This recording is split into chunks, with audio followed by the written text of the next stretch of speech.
Bapak sekalian, alhamdulillah kita bersyukur kepada Allah atas limpahan karunia dan nikmat yang Allah berikan kepada kita, terutama nikmat Islam dan nikmat iman yang merupakan nikmat yang sangat besar yang dikaruniakan oleh Allah kepada hamba-Nya. Madhab, apa itu madhab? Sering kita mendengar istilah madhab. Madhab dari kata dhahaba. Dalam bahasa Arab, dhahaba yadhabu, dhahban wa dhahaban wa madhaban. Artinya pergi. Ini secara bahasa.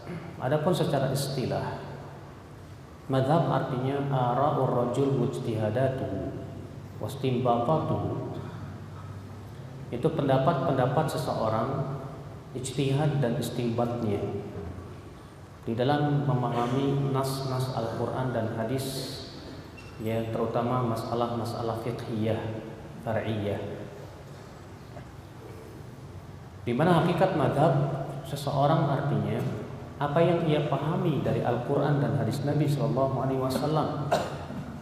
yang berhubungan dengan permasalahan-permasalahan yang terjadi di dalam kehidupan, tentang hukum, apakah ini hukumnya wajib, sunnah, mubah, makruh, ataukah haram.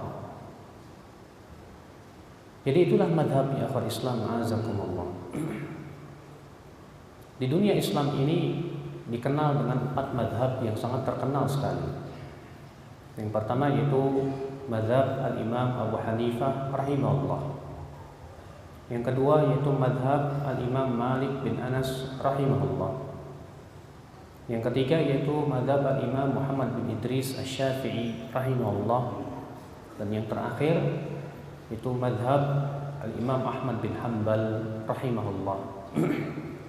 Dan sebagian ulama menambahkan yang kelima yaitu madhab Al-Zahiri, itu Daud Al-Zahiri yang mereka disebut dengan Zahiriyah. Mungkin kita bertanya-tanya, mengapa sampai terjadi atau munculnya madhab? Padahal di zaman para sahabat belumlah muncul yang namanya madhab itu. Di zaman tabi'in pun juga belum pula muncul yang namanya madhab itu. Ikhwatal iman, a'azzakumullah. Al-Imam Abu Hanifah seorang lelaki yang sangat cerdas sekali dan sangat faqih di zamannya. Walaupun beliau dalam sisi keilmuan tentang hadisnya sedikit dibandingkan dengan imam yang 3, tapi kefaqihan dan kias-kias beliau itu luar biasa. Sehingga pendapat-pendapat beliau banyak dijadikan patokan-patokan oleh para ulama, terutama di daerah Kufah dan Basrah, yang kemudian banyaklah pembela-pembela beliau, sehingga terbentuklah menjadi sebuah pendapat atau madhab Imam Abu Hanifah, karena banyaknya pengikut-pengikut beliau dan pembela-pembela beliau, di mana Imam Abu Hanifah madhabnya disebut dengan istilah madhab ashabur ra'yi, yaitu pemilik ra'yu. Kenapa? Karena pendapat Abu Hanifah sering kali mempergunakan ra'yu. Hal ini disebabkan karena Abu Hanifah pengetahuan beliau tentang hadis ya sedikit dibandingkan dengan imam yang 3. Kemudian di zaman Imam Abu Hanifah masih hidup, ada juga Al-Imam Malik bin Anas di kota Madinah, di mana pendapat-pendapat beliau, ijtihad beliau di dalam masalah-masalah agama ini pun juga tersebar di negeri-negeri, sehingga juga banyak pengikut-pengikutnya dan banyak pembela-pembelanya dari para ulama, sehingga akhirnya di zaman itu pun terbentuklah menjadi 2 madhab, itu madhab Imam Malik dan madhab Imam Abu Hanifah. Dikala itu Imam Syafi'i masih kecil menuntut ilmu Allah Subhanahu wa taala. Di mana Imam Syafi'i rahimahullah kemudian memutuskan untuk pergi ke kota Madinah belajar ilmu dari Imam Malik bin Anas. Namun Imam Malik syarat, ya beliau memberikan syarat siapa saja yang boleh duduk di majelisnya, yaitu dia harus hafal dulu kitab beliau yang bernama Al-Muwatta. Maka Imam Syafi'i rahimahullah menghafalnya di luar kepala. Ketika Imam Syafi'i dites oleh Imam Malik, Imam Malik mempunyai firasat bahwa anak ini kelak akan menjadi ulama besar. Ya, karena kefasihan lisannya, kecerdasannya dan kefakihan Al-Imam Asy-Syafi'i rahimahullah. Yang kemudian setelah Imam Malik meninggal dunia, itu pada tahun 179 Hijriah, Imam Syafi'i memutuskan untuk belajar madhab Abu Hanifah. Namun Imam Abu Hanifah telah meninggal dunia pada tahun 150 Hijriah, di tahun Imam Syafi'i rahimahullah lahir. Akan tetapi Imam Syafi'i bertemu dengan murid-murid Imam Abu Hanifah, yaitu Muhammad bin Al-Hasan dan Al-Qadhi Abu Yusuf. Kepada keduanya lah Imam Syafi'i rahimahullah belajar fikih Imam Abu Hanifah. Maka pada diri Imam Syafi'i terkumpul dua madhab. Yang pertama madhab Imam Malik yang disebut dengan madhab Ahlul Hadis, dan madhab Imam Abu Hanifah yang disebut dengan madhab Ashabul Ra'i. Sehingga terkumpullah pada diri beliau dua madhab ini, madhab Imam Malik dan madhab Imam Syafi'i rahimahullah. Maka menjadi kuatlah keilmuan beliau. Setelah beliau kokoh keilmuannya, beliau pun pulang ke kota Makkah, dan beliau pun mempunyai halaqah di Masjid Al-Haram. Ketika beliau sedang mengajar, dikala itu Imam Ahmad bin Hanbal masih penuntut ilmu. Kemudian beliau pun duduk di majelis Imam Syafi'i rahimahullah. Dan Imam Ahmad sangat tertarik sekali dengan majelisnya Imam Syafi'i rahimahullah. Sampai-sampai beliau lebih mendahulukan Imam Syafi'i daripada ulama-ulama tua di zaman itu. Sampai-sampai Imam Ahmad ditegur oleh teman-temannya sesama ahlu hadis. Hai Ahmad, kenapa kamu mengambil dari anak muda ini dan kamu tinggalkan ulama-ulama tua seperti Abdul Razak bin Hammam As-San'ani dan yang lainnya? Kata Imam Ahmad, demi Allah, duduknya aku dengan pemuda ini lebih aku sukai daripada pergi ke Yaman dan yang lainnya. Kenapa? Karena Imam Syafi'i memberikan ta'sil, memberikan kepada murid-muridnya ta'sil, yaitu pokok-pokok bagaimana memahami Al-Quran dan hadis. Dan beliau Imam Syafi'i rahimahullah lah yang pertama kali memberikan dasar-dasar ilmu usul fikih dalam kitab beliau yang sangat masyhur yang disebut kitab Ar-Risalah. Di mana dalam kitab Ar-Risalah di sini Al-Imam Asy-Syafi'i rahimahullah menjelaskan dua ilmu penting di dalam Islam.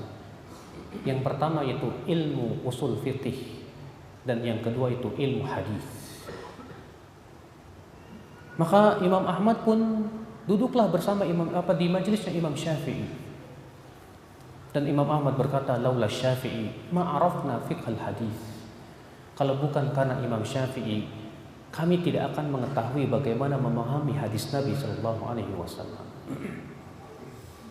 Maka Imam Ahmad pun tumbuh berkembang dalam keilmuan beliau, dan banyak sekali pokok-pokok ilmu yang beliau pahami dari Imam Syafi'i rahimahullah.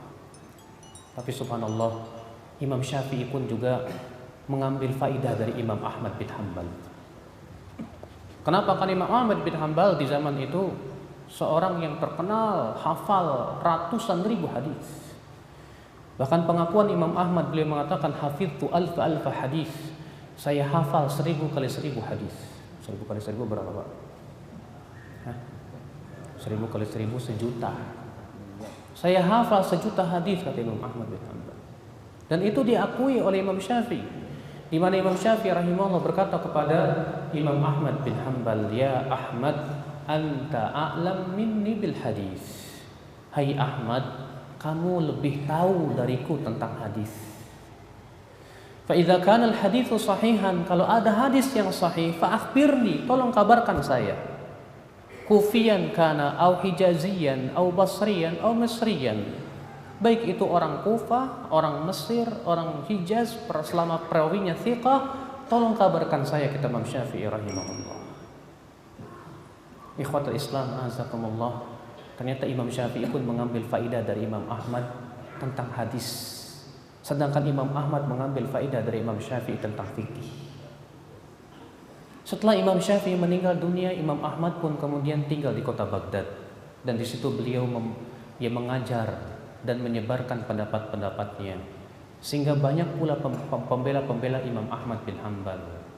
Dan beliau banyak menyelisih gurunya yaitu Imam Syafi'i rahimahullah. Sehingga berdirilah pendapat beliau dan madhab sendiri yang bernama madhab Hambali. Itulah Bapak sekalian sejarah ringkas tentang 4 madhab, di mana 3 madhab ini Imam Malik, Imam Syafi'i, Imam Ahmad ini guru, murid. Ikhwatul Islam, a'azakumullah. Yang kemudian di belakangan hari muncul pendapat yang mengatakan wajib mengikuti satu madhab, tak boleh banyak-banyak. Kamu siapa? Madhab siapa? Syafi'i, saya Hambali. Ya udah, masing-masing sana. Akhirnya yang Syafi'i ya tidak mau ikut madhab Hambali, yang Hambali tidak mau ikut Hanafi, Hanafi tidak mau ikut Maliki. Bahkan 2 madhab yang kayak anjing dan kucing itu madhab Syafi'i dan Hanafi. Di mana dalam kitab-kitab mereka bahkan Hanafi bencinya minta ampun kepada madhab Syafi'i. Sampai-sampai mereka mengatakan apabila lelaki Hanafi menikah dengan wanita Syafi'i maka pernikahannya batal. Sampai demikian ya kebencian madhab Hanafi kepada madhab Syafi'i. Sampai-sampai mereka membuat suatu hadis di mana disebutkan dalam hadis itu katanya sayati 'alan nasi zamanun fihi Muhammad bin Idris wa adharru min iblis. Akan datang suatu zaman nanti katanya orang yang bernama Muhammad bin Idris dia lebih berbahaya daripada iblis. Sampai bencinya ya dan fanatiknya mereka terhadap madhab. Bahkan sekitar ya beberapa puluh tahun yang lalu di Masjidil Haram itu ada 4 mimbar. Mimbar madhab Syafi'i, mimbar madhab Maliki, mimbar madhab Hanafi dan Hambali. Masing-masing punya imam. Ya. Jadi mereka yang madhab Syafi'i ya sholatnya di belakang Imam Syafi'i, ya imamnya yang bermadhab Syafi'i. Demikian di dalam Islam pada waktu itu terjadi. Ikhwatul Islam, azakumullah. Sekarang yang menjadi pertanyaan besar adalah benarkah kita harus hanya mengikuti satu madhab saja? Dan bahwasanya kita tidak boleh keluar dari satu madhab. Berarti kalau antum ikut satu madhab ya sudah satu madhab saja, jangan banyak-banyak. Maka apakah perkataan ini perkara sebuah kebenaran yang harus kita ikuti? Tentunya akhi, untuk menilai kebenaran kita harus melihat dalil. Kenapa? Karena Allah Subhanahu wa taala mengutus Rasulullah sallallahu alaihi wasallam dengan membawa wahyu berupa Al-Qur'an dan hadis Nabi sallallahu alaihi wasallam yang merupakan sumber agama kita yaitu Islam ini. Di dalam Al-Qur'an Allah tidak pernah mewajibkan mengikuti siapapun dari manusia kecuali Rasulullah. Lebih daripada 50 kali Allah menyebutkan memerintahkan untuk menaati Rasul. Allah berfirman wa ati'u Allah wa ati'ur Rasul wa ulil amri minkum. Taati Allah, taati Rasul dan ulil amri di antara kamu. Allah juga berfirman may yuti'ir Rasul faqad ata'a Allah. Siapa yang menaati Rasul sungguh ia telah menaati Allah Subhanahu wa taala. Dan ayat-ayat yang banyak lagi yang memerintahkan kita untuk mengikuti Rasulullah salawatullahi alaihi wasallam. Maka Allah tidak pernah mewajibkan Bapak sekalian untuk mengikuti siapapun dari manusia ini kecuali Rasulullah sallallahu alaihi wasallam, di mana Rasulullah maksum, beliau terpelihara dari kesalahan dalam menyampaikan risalah. Dan ini dengan ijma' para kaum muslimin. Dan itu pula yang menjadi sebuah kesepakatan dari zaman sahabat, di mana para sahabat senantiasa rujuk kepada Rasulullah SAW.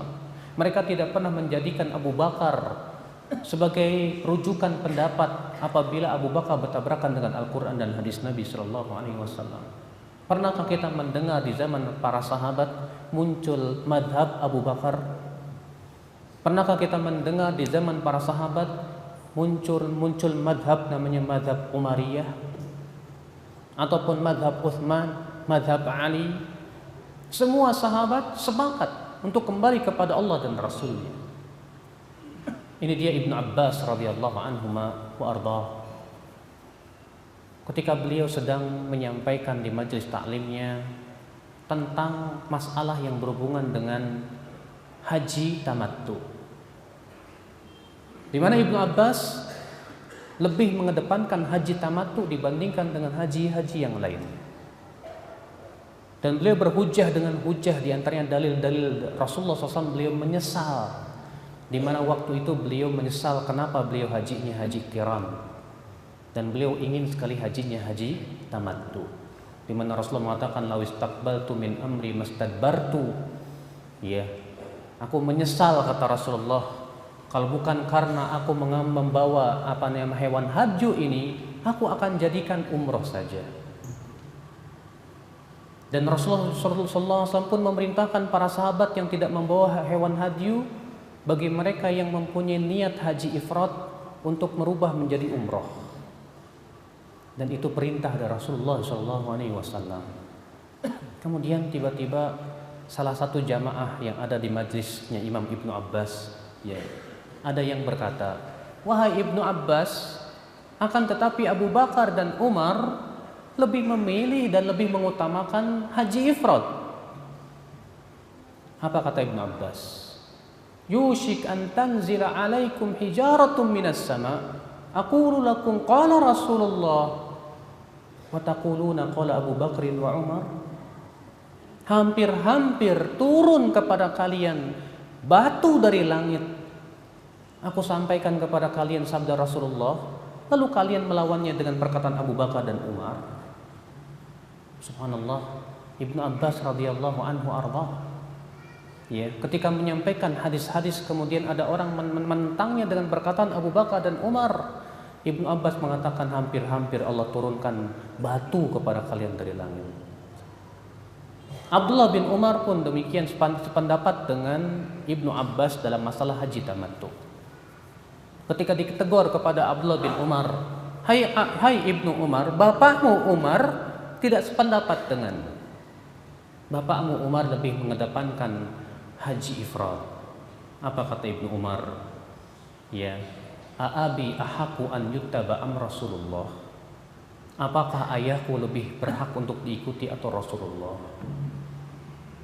Subhanallah ya akhi, jiwa-jiwa ittiba kepada Rasulullah sudah terpatri di zaman para sahabat. Para sahabat senantiasa tidak pernah mengedepankan siapapun di atas pendapat Allah dan Rasulnya. Ini dia Zaid bin Thabit pada waktu itu sedang berdialog, berdebat dengan Ibnu Abbas dalam permasalahan yang berhubungan dengan wanita haid. Ketika ia hendak tawaf wada, kemudian dia terkena haid, apakah dia wajib menunggu sampai selesai kemudian baru tawaf wada, baru pulang, ataukah dia boleh langsung pulang tanpa harus tawaf wada? Zaid bin Thabit berpendapat harus menunggu sampai selesai, baru kemudian tawaf wada dan pulang. Ibnu Abbas mengatakan tidak harus, silahkan dia pulang tanpa harus tawaf wada. Maka Zaid bin Thabit meminta dalil kepada Ibnu Abbas. Apa dalilmu hai Ibnu Abbas?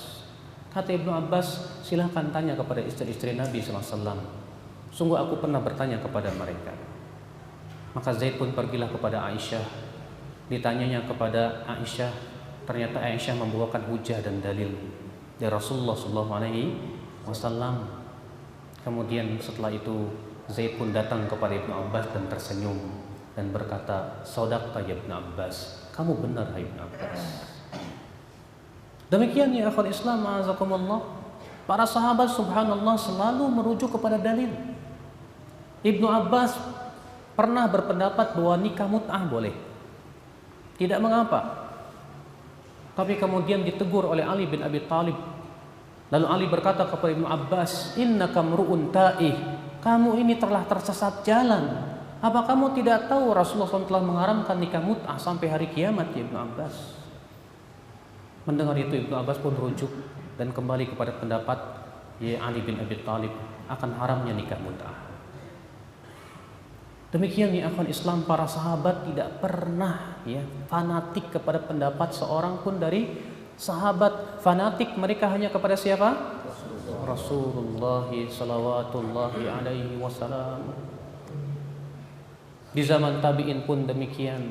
Bahkan imam yang 4 pun semua sepakat untuk selalu merujuk Allah dan Rasulnya. Ini dia Imam Abu Hanifah berkata, "Idza ja'ana an Rasulillahi fa'ala ar-ra'si wal 'ain." Apabila datang dari Rasulullah SAW maka harus di atas kepala dan mata. Wa idza ja'ana an sahabati Rasulillah fa'ala ar-ra'si wal 'ain.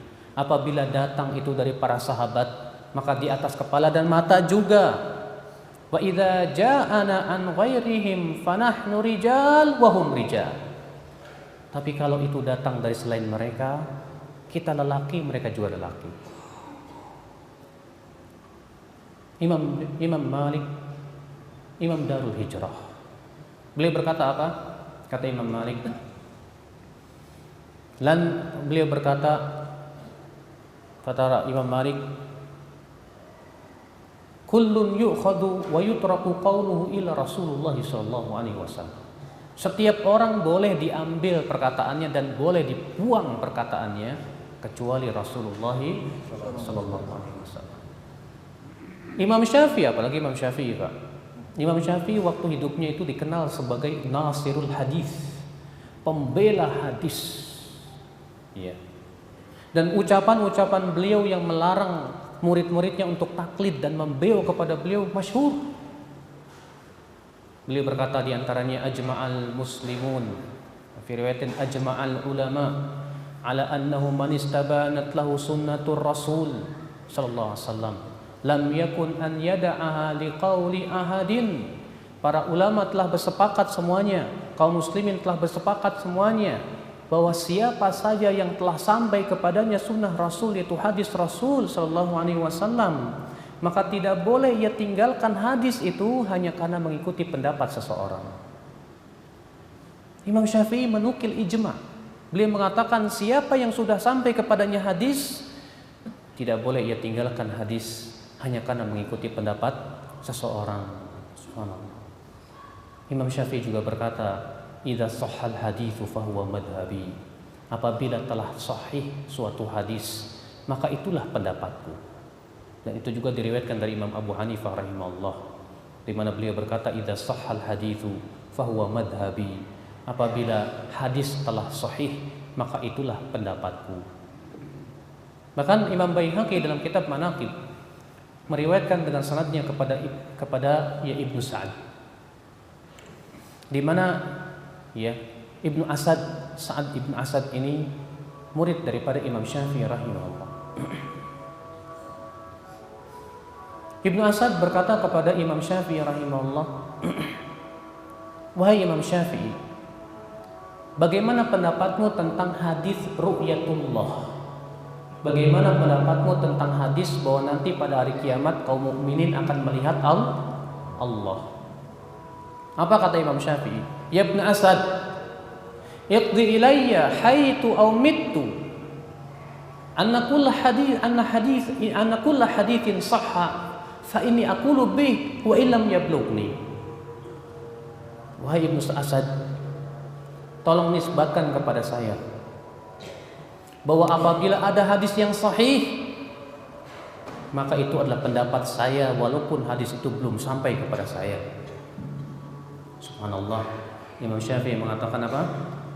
Apabila ada hadis yang sahih, itu adalah pendapat saya walaupun hadis itu belum sampai kepada saya, kata Imam Syafi'i rahimahullah.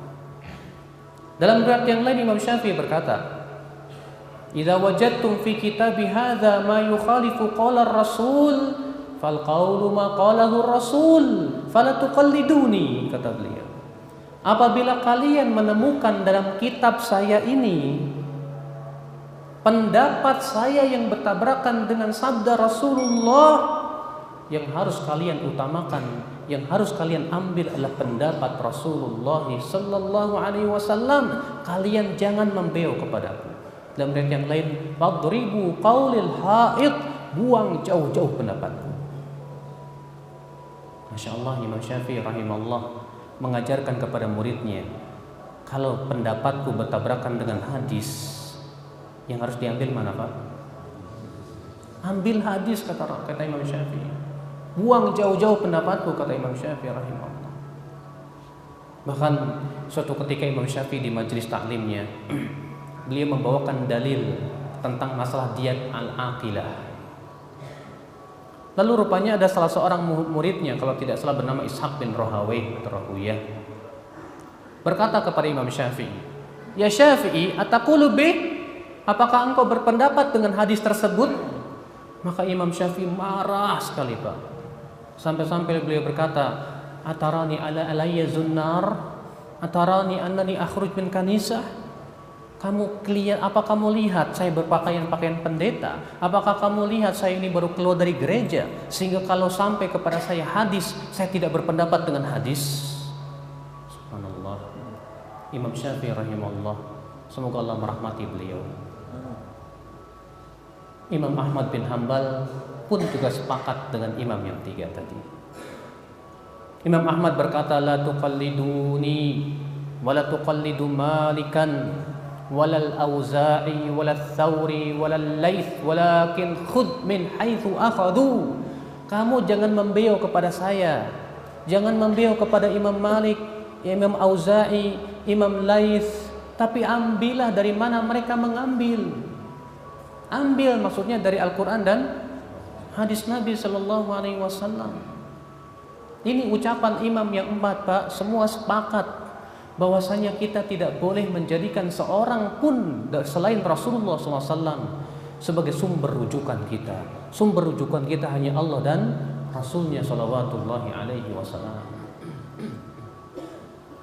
Ingat, Pak, saya berbicara ini tentang masalah yang berhubungan wajibkah mengikuti satu madhab. Sekarang mungkin ada yang bertanya kepada saya,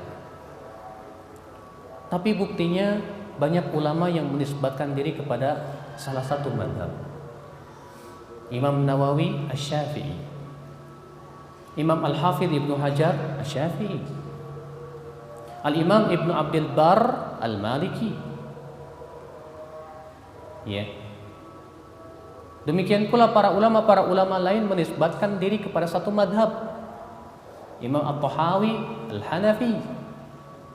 Bagaimana itu, Pak?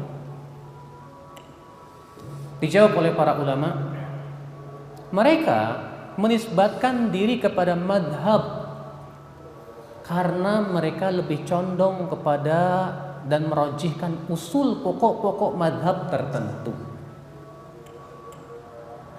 Imam Al-Hafidh Ibnu Hajar misalnya, beliau lebih banyak merojihkan usul pokok-pokok madhab Imam Syafi'i dibandingkan dengan madhab yang lainnya, sehingga akhirnya beliau pun dinisbatkan kepada madhab Syafi'i.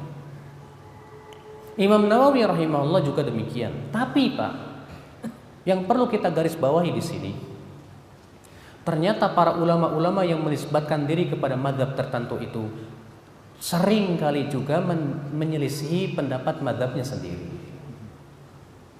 Kalau antum baca kitab Syarah Al-Muhadzab Imam Nawawi rahimahullah dalam fikih madhab Syafi'i, beliau sering, Pak, menyelisihi madhab Syafi'i. Di antaranya dalam masalah makan daging unta. Beliau tidak setuju dengan madhabnya sendiri karena adanya dalil yang beliau pandang kuat tentang wajibnya berwudu dari makan daging unta. Imam Abu Khattab Al-Khattabi Abu Sulaiman, beliau di zamannya terkenal sebagai ulama madhab Syafi'i, tapi beliau menyelisihi madhabnya sendiri dalam 119 permasalahan. karena beliau melihat adanya dalil yang lebih kuat. Imam Al-Hafidh Ibnu Hajar, kalau Bapak baca kitab Fathul Bari syarah Sahih Bukhari, sering beliau menyelisih mazhab Imam Syafi'i yang merupakan mazhabnya sendiri, karena beliau melihat adanya pendapat yang lebih kuat. Dan itu yang menjadi apa yang dilakukan para ulama. Walaupun mereka menisbatkan diri kepada mazhab tertentu, tapi mereka tidak pernah mengikatkan diri kepada mazhab tersebut. Mereka selalu melihat apakah pendapat tersebut sesuai dengan dalil atau tidak. Selalu yang mereka utamakan dalil dan dalil. Karena itu yang diperintahkan oleh Allah Rabbul Izzati wal Jalalah. Allah berfirman, "Ya ayyuhalladzina amanu la tuqaddimu baina yadayillahi wa rasulih." Hai orang-orang yang beriman, jangan kamu mendahului Allah dan Rasulnya. Kita tidak boleh mendahulukan perkataan siapapun di atas perkataan Allah dan Rasulnya. Ikhwatul Islam azakumullah. Namun apakah yang saya bahas ini menunjukkan bahwa kita ini berarti melecehkan ulama? Jawabnya tentu tidak, Pak. Kita diwajibkan oleh agama kita untuk menghormati para ulama. Rasulullah SAW bersabda, "Laisa minna man lam yarham saghirana wa yuwaqqir kabirana wa ya'rif li alimina haqqah." Bukan dari golongan kami orang yang tidak menyayangi yang lebih muda dan tidak menghormati yang lebih tua dan tidak mengetahui hak para ulama. Ali bin Abi Thalib berkata, "Mahabbatul ulama dinun yudanu bih." Mencintai para ulama adalah agama yang harus kita peluk. Tapi bagaimana cara kita untuk menghormati ulama? Dalam hal ini kaum muslimin terbagi menjadi 3 kelompok tentang masalah sikap mereka kepada para ulama. Kelompok yang pertama, gulu berlebih-lebihan, sehingga mereka menganggap seakan ulama tak pernah salah. Seakan ulama itu perkara yang harus kemutlakan diterima apa yang diucapkan. Maka ini jelas pendapat yang batil. Kenapa? Karena bertabrakan dengan ijma' kaum muslimin bahwasanya yang namanya selain Rasulullah tidak ada yang maksum. Tidak ada yang maksum kecuali Rasulullah sallallahu alaihi wasallam. Maksum itu apa sih, Pak? Maksum itu terpelihara dari kesalahan. Selain Rasulullah bisa jatuh kepada kesalahan? Na'am. Kemudian ya akhwal Islam azakumullah. Ya. Di antara para ulama ikhwatul Islam, apa tadi saya sampai mana ya? 3 unsur. Hah? 3 unsur. 3 unsur anti. Iya. 3 unsur yang tadi. Yang kedua, di antara manusia ada yang terlalu melecehkan ulama, Pak. Melecehkan ulama. Katanya kita nggak butuh ulama. Cukup kita ambil Al-Quran, hadis, udah pahami sendiri, selesai. Kan dalil kita hanya Al-Quran dan hadis, bukan ulama, kata mereka. Kita katakan ini pun juga sebuah kesalahan. Kenapa? Karena untuk memahami Al-Quran dan hadis butuh ilmu alat, Pak. Al-Quran turun dengan bahasa Arab tidak? Hadis Rasulullah berbicara dengan bahasa Arab tidak? Iya. Untuk berijtihad butuh kepada alat-alat ijtihad. Imam Syafi'i berkata tidak boleh berfatwa kecuali apabila telah memenuhi syarat berikut ini. Yang pertama, menguasai Al-Quran dan semua ilmu-ilmu yang mendukungnya.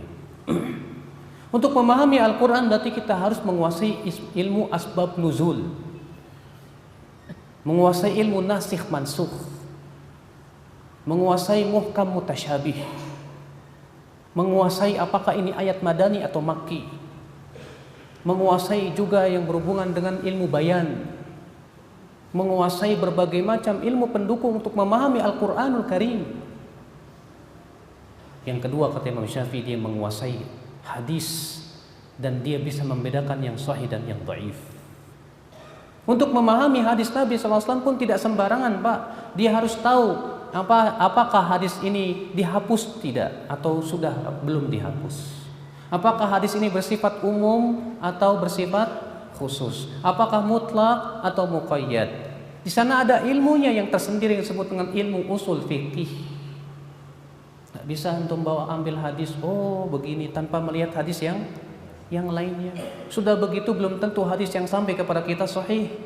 Berarti kita pun juga harus menguasai ilmu hadis untuk bisa membedakan apakah hadis ini sahih atau hadis lemah. Ternyata untuk memahami Al-Quran dan hadis butuh kepiawaian, butuh kemahiran, butuh penguasaan terhadap ilmu-ilmu alat yang mendukung dan yang menguasainya para ulama. Antum, kita terkadang bahasa Arab aja nggak bisa, udah sok jago-jagoan. Langsung ambil hadis, pahami sendiri. Oh, menurut saya ayat ini begini. Siapa Anda?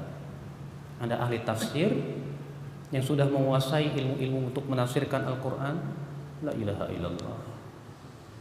Iya. Maka sikap yang benar adalah sikap yang tengah-tengah. Kita jadikan para ulama bagaikan bintang. Bintang itu seperti penunjuk jalan. Kita mau pergi ke Mekah, ya di perjalanan nggak ada kompas, lihat bintang, oh kesini. Kalau udah sampai Mekah, ya udah kita nggak perlu bintang lagi. Maksudnya Pak, kita jadikan ulama sebagai alat untuk memahami Al-Quran dan hadis. Tapi ketika kita ada dalil, tentu pendapat ulama kita ya jadikan kedua, karena dalil lebih kita dahulukan daripada pendapat siapapun juga. Kalau para ulama berbeda pendapat, mana yang harus kita lihat? Baiklah, kalau misalnya Imam Syafi'i dengan Imam Ahmad berbeda pendapat, yang Bapak lakukan bagaimana Pak? Apakah boleh kita katakan, kalau karena saya madzhabnya Syafi'i, ya saya lebih pemegang Syafi'i. Sampean, kamu? Kalau saya madzhab Hanbali. Ya udah ulamaku. Seperti itukah yang diperintahkan oleh Allah dan Rasulnya? Tidak. Allah mengatakan fa in tanaza'tum fi syai'in farudduhu ila Allahi war Rasul. Kalau kalian berselisih, kembalikan kepada Allah dan Rasulnya. Tapi kan para ulama itu masing-masing punya dalil sahih. Disitulah kita harus menguasai ilmu tarjih. Apa itu ilmu tarjih? Bagaimana memilih pendapat yang paling kuat. Dan itu adanya dalam ilmu usul fikih. Disebutkan dalam ilmu usul fikih lebih daripada 50 tata cara dalam mentarjih. Kalau kita tidak menguasainya, bagaimana kita akan tahu Pak? Makanya disinilah yang menjadi permasalahan adalah pertanyaan besar. Bolehkah kita taklid kepada seseorang? Taklid apa sih Pak? Taklid itu artinya mengikuti seseorang. Yang menjadi pertanyaan besar adalah boleh nggak taklid? Hah? Boleh nggak Pak? Nah, tapi Hah? Kok pada diam? Taklid boleh nggak? Taklid nggak boleh. Semuanya sepakat taklid nggak boleh. Saya katakan taklid ada yang boleh, ada yang tidak. Para ulama membagi hukum taklid menjadi 3. Hukum yang pertama wajib. Hukum yang kedua haram. Dan hukum yang ketiga mubah. Siapa yang wajib taklid? Kata para ulama, yang wajib taklid orang awam yang tidak punya kemampuan untuk memahami Al-Quran dan hadis, dan tidak punya kemampuan untuk istinbat dari Al-Quran dan hadis, dan tidak menguasai alat-alat untuk berijtihad. Kewajiban mereka ikut saja. Sebagaimana firman Allah, fas'alu ahla dzikri in kuntum la ta'lamun. Tanya kepada ahlinya jika kamu tidak tahu. Kewajiban Bapak ikut. Sekarang kalau saya serahkan ke Bapak, Pak maaf ada hadis ini tolong periksa sendiri. Saya apa enggak? Bapak bisa?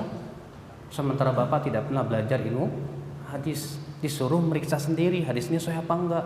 Oh menurut saya sih sahih Ustaz. Kenapa? Bagus isinya. Seperti itu ukurannya. Mau tidak mau Bapak harus apa? Taklid. Oh Ustaz, ini disahihkan oleh Imam Tirmidzi. Nah itu namanya taklid kan. Menurut Imam Tirmidzi ini hadis sahih. Padahal kita tidak tahu sebab kesahihannya apa. Menurut Imam Fulan ini hadis dhaif.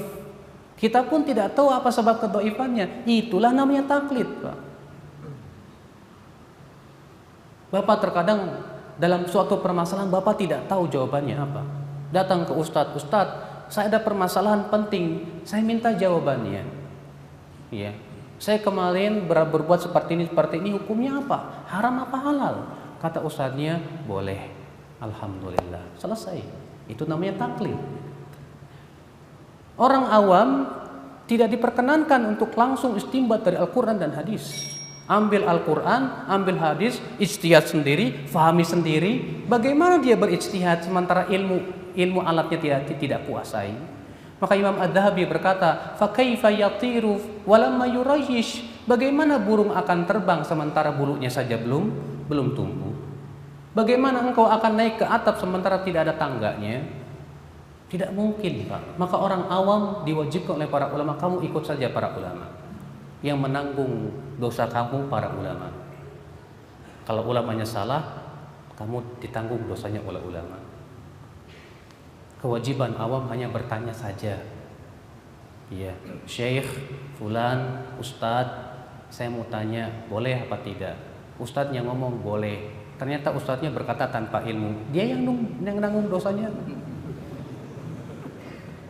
Makanya Pak, ya, jadi ustadz tuh nggak enak. Karena dia harus berani menanggung dosa orang yang banyak gitu. Kalau dia berkata tanpa ilmu, yang mengikuti 1000 orang, ya 1000 dosa dia ambil itu. La ilaha illallah. Ini taklid yang wajib. Kapan taklid itu haram? Taklid haram apabila telah sampai kepada dia dalil. Bapak misalnya berpendapat dengan pendapat Ustadz Fulan, tapi ternyata sampai kepada Bapak dalil yang lebih kuat dan hujah yang lebih kuat daripada apa yang dipegang oleh Ustadz Bapak. Maka kewajiban Bapak adalah meninggalkan pendapat dia dan mengikuti dalil. Dan di saat itu kalau Bapak berkata enggak, saya lebih taklid sama dia, haram hukumnya. Karena Allah berfirman, wa idza qila lahum ittabi'u ma anzalallah qalu bal nattabi'u ma alfaina alaihi aba'ana, dalam surat Al-Baqarah. Apabila dikatakan kepada mereka ikuti apa yang Allah turunkan, mereka berkata, kami lebih mengikuti apa yang kami temukan dari nenek moyang kami. Masalahnya telah sampai kepada mereka hujah, tapi ternyata mereka lebih mengikuti adat istiadat nenek moyang. Maka Allah mengatakan, awalau kana aba'uhum la ya'qiluna syai'an wa la yahtadun. Apakah walaupun nenek-nenek moyang kalian itu tidak berakal dan tidak mendapatkan hidayah, tetap kalian ikuti juga, kata Allah. Allah mengecam mereka-mereka yang sudah sampai kepadanya hujah tapi tetap taklid kepada siapa? Ya, ulamanya, dedengkotnya dan yang lainnya. Demikian pula kita. Orang awam, kewajiban kita tanya kepada ulama. Tapi kalau datang kepada kita hujah yang lebih kuat dan dalil yang jelas dan sharih yang bertabrakan dengan pendapat ulama tersebut, kita harus mengikuti yang lebih kuat dalil dan hujahnya. Bukan kemudian menggunakan jurus taklid, tidak bisa.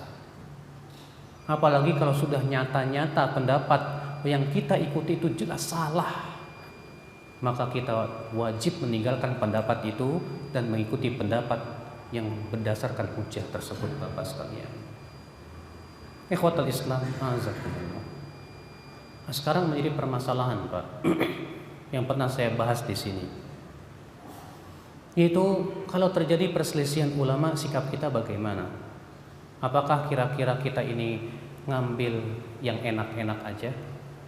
Wah, pendapat ulama satu yang mengatakan boleh, mengatakan haram. Yang haram berat, yang boleh aja lah saya sambil. Iya. Naam, sebagian ulama ada yang berpendapat seperti itu. Boleh ambil yang paling mudah. Karena Allah berfirman, yuridullahu bikumul yusra. Allah menginginkan untuk kalian kemudahan. Namun pendapat ini saya pandang pendapat lemah. Kenapa? Karena ada ayat khusus yang menyebutkan tentang perselisihan. Karena ayat yang mengatakan Allah menginginkan kemudahan itu berhubungan dengan masalah rukhsah, bukan berhubungan dengan masalah perselisihan. Adapun dalam masalah perselisihan, Allah berfirman dalam surat An-Nisa ayat 59, fa in tanaza'tum fi syai'in farudduhu ila Allahi war rasul, jika kalian berselisih kembalikan kepada Allah dan Rasulnya. Kembalikan berarti kita harus melihat, Ustadz pendapatnya Ustadz apa sih begini, mohon saya pengen tahu dalilnya Ustadz. Ustadz pun membawakan dalilnya begini. Tapi antum merasa belum puas, nanya lagi ke ustadz yang lain. Ternyata pendapatnya beda lagi. Dia pun juga mengemukakan hujah-hujahnya juga. Setelah antum melihat kok kayaknya saya lebih condong pada pendapat ini, hujahnya lebih kuat, silakan ambil. Yang lebih menenteramkan hatimu. Ya. Walaupun orang awam yang tidak paham, tapi tetap pastilah Pak, ada ketika kita mendengar hujah-hujah yang disampaikan, kita lebih tentram kepada hujah yang ini.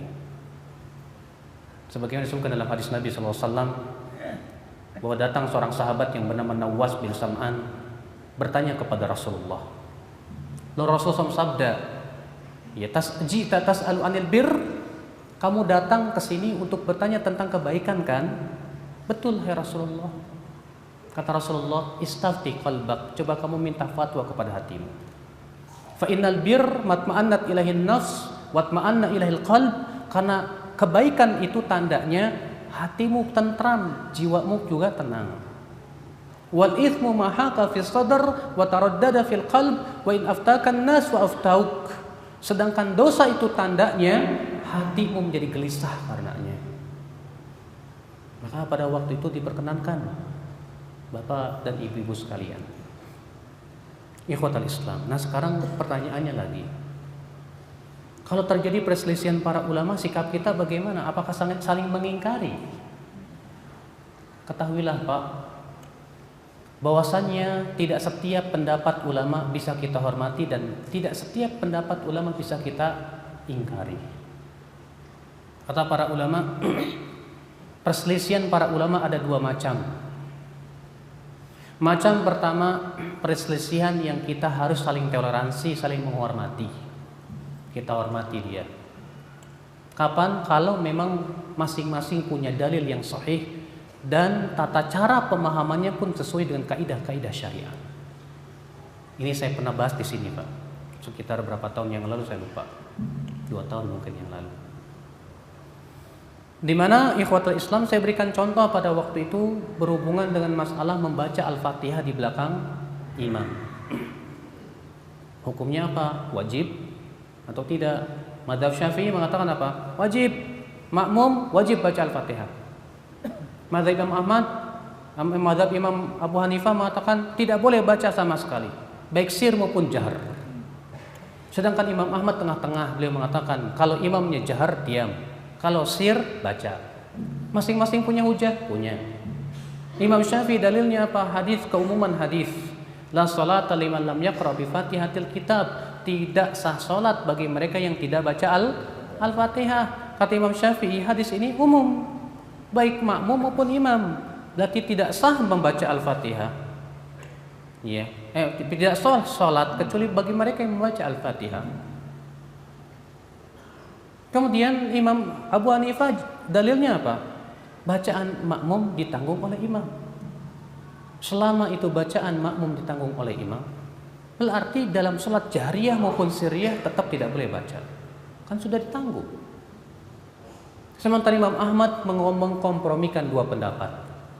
Dia berkata, kalau jahriyah diam, karena Allah mengatakan wa idza quri'al qur'anu fastami'u lahu wa ansitu.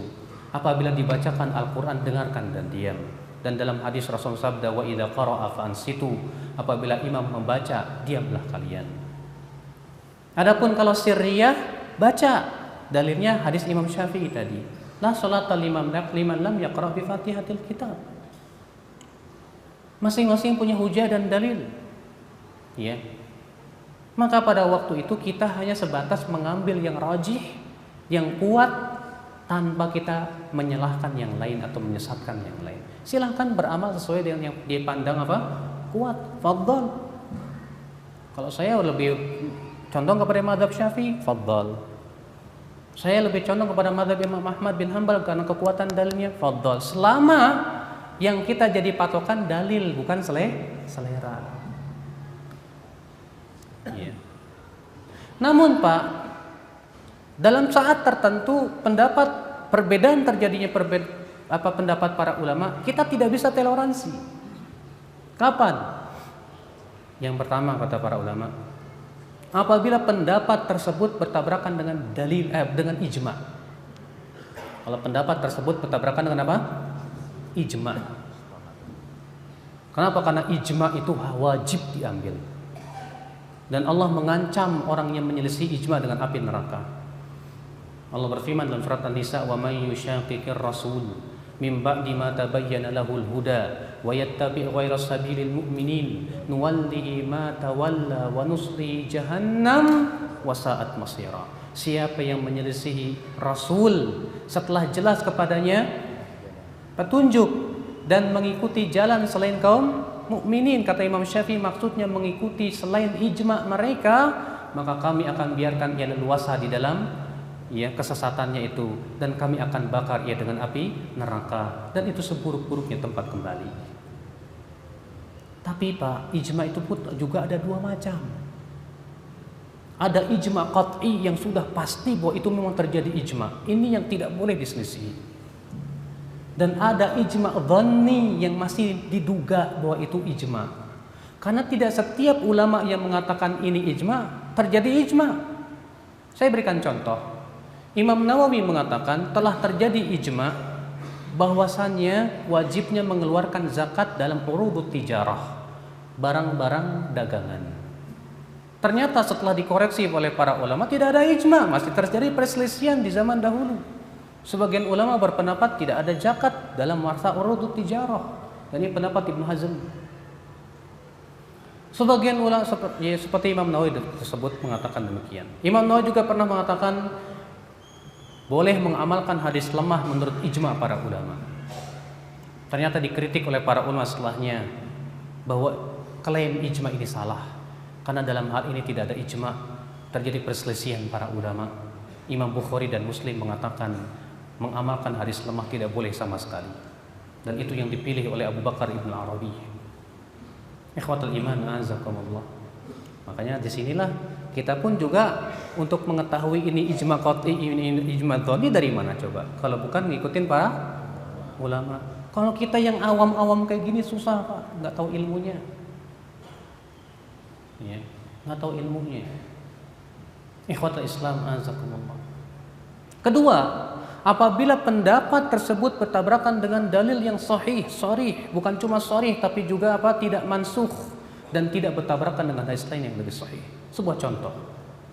Imam Abu Hanifah berpendapat bahwa yang namanya arak itu yang terbuat dari anggur saja.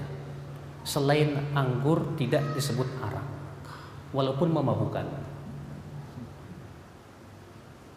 Sedangkan jumhur ulama mengatakan setiap yang memabukkan arak. Hujahnya jumhur apa? Hadis yang sahih, sharih, jelas, tegas sekali. Kullu muskirin khamrun wa kullu khamrin haram. Setiap yang memabukkan itu arak dan setiap arak itu haram. Dan ulama yang tiga sepakat mengingkari pendapat Imam Abu Hanifah yang mengatakan boleh kalau terbuat dari selain anggur. Bagaimana kalau ada pemuda mabuk? Kemudian bapak bilang, kamu jangan mabuk-mabukan. Kata pemuda ini, maaf ya, hormati pendapat ulama. Kata Abu Hanifah, yang namanya arak itu terbuat dari anggur saja. Ini di rambutan tahu.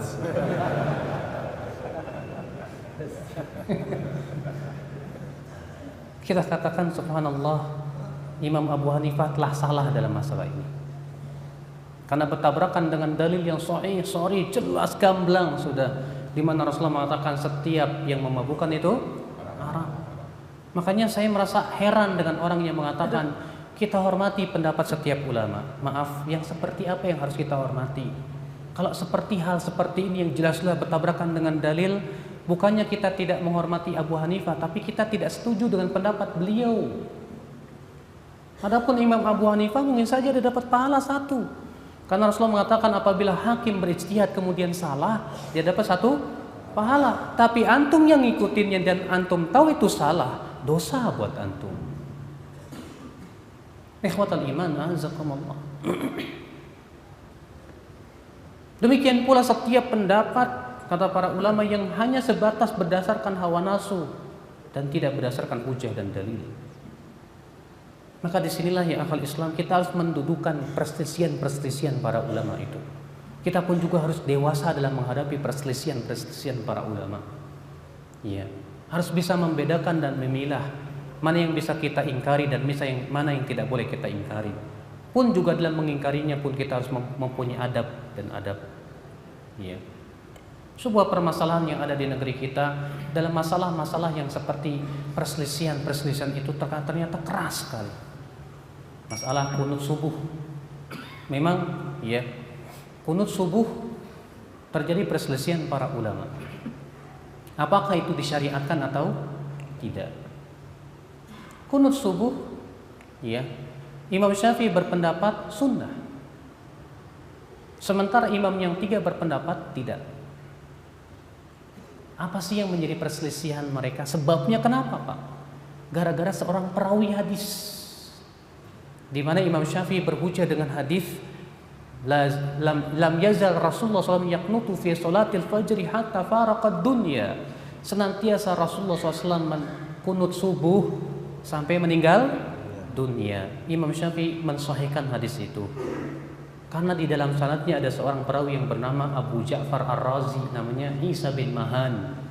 Ini menjadi perselisihan para ulama jarh wa ta'dil, apakah dia seorang perawi yang dipercaya atau tidak. Menurut Imam Yahya bin Ma'in, Ali ibn Madini, gurunya Imam Bukhari, demikian pula Al-Fallas, mereka mengatakan dia thiqah. Dan Imam Syafi'i termasuk yang menthiqahkannya.